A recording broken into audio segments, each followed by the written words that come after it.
Hey, so let's talk feet. So something to ponder is, our feet have 26 bones, 33 joints, 56 ligaments, 38 muscles, and 7,000 proprioceptors. So it's pretty, it's a lot of stuff going on in our feet. So it's like, why would our feet need that many bones and joints and muscles if there wasn't a reason for it?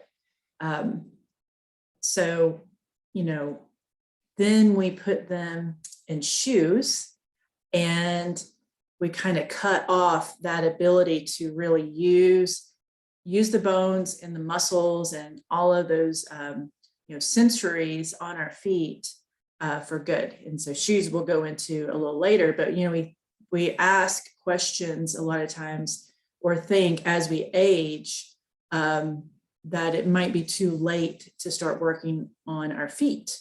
And we're never too old to make lasting changes in our feet. So, think about it, the state of our feet reflect what we've done up until this point, or what we've not done, what we've done to our feet, what we've put them through.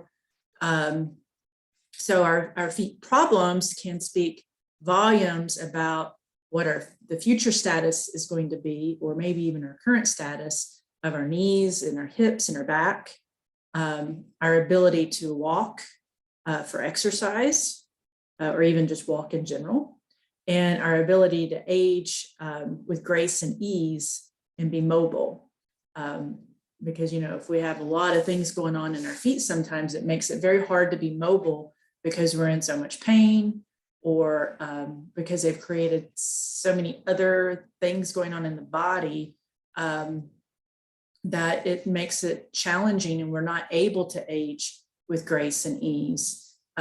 So, just knowing that we can always make lasting changes, begin making lasting changes for the better. And here's another little thought to ponder as we're thinking about our feet and, why we would want to spend some time on our feet.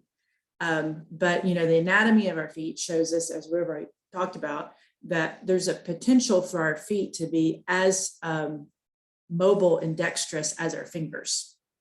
And I think we have a tendency to kind of forget that because they're way down there and we put our shoes on them and we don't think about it because one, we don't feel them because they're all, compacted into these sensory deprivation devices, our shoes. So even think about it from that standpoint.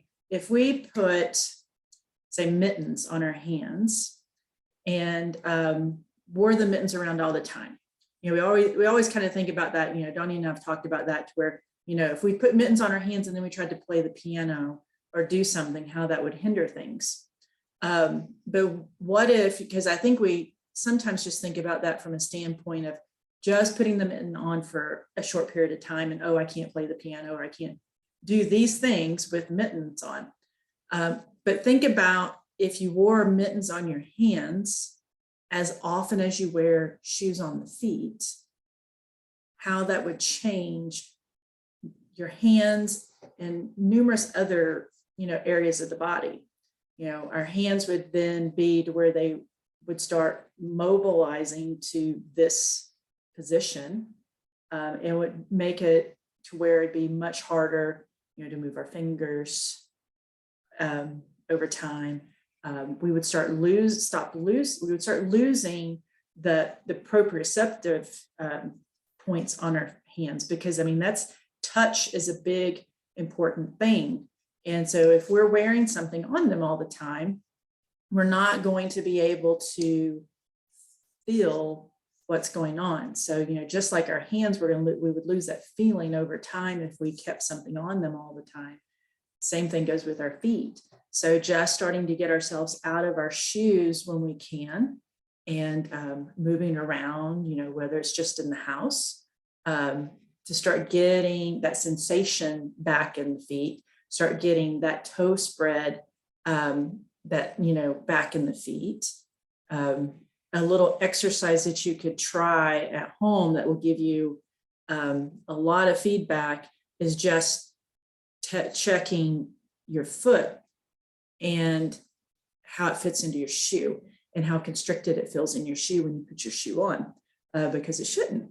And if our shoe is constricting our foot, it is moving bones into, incorrect places. And so over time, those bones are not going to really want to be spread to where they need to be. So, those are some of the things that we can go in and start working to better our foot health, is to start, opening the foot back out, to begin releasing some of those areas that we've, held into place for a period of time, and, getting our feet onto the ground without shoes or socks so they can start feeling again.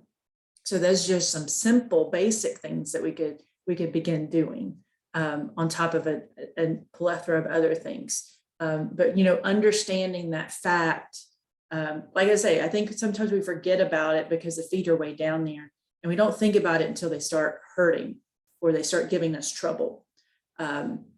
So, sometimes we end up in a maintenance situation or a repair situation because we've done something for so long that, we might get an injury or we create pain. So then we go into repair. And what we want to try to start focusing more on is, maintenance, just like we would our car. Let's maintenance our feet. Let's maintenance the rest of our body. Let's let our feet exercise as often as the rest of our bodies exercise. So just a few thoughts to kind of ponder as to, why we would want to maybe give our feet a little bit more attention.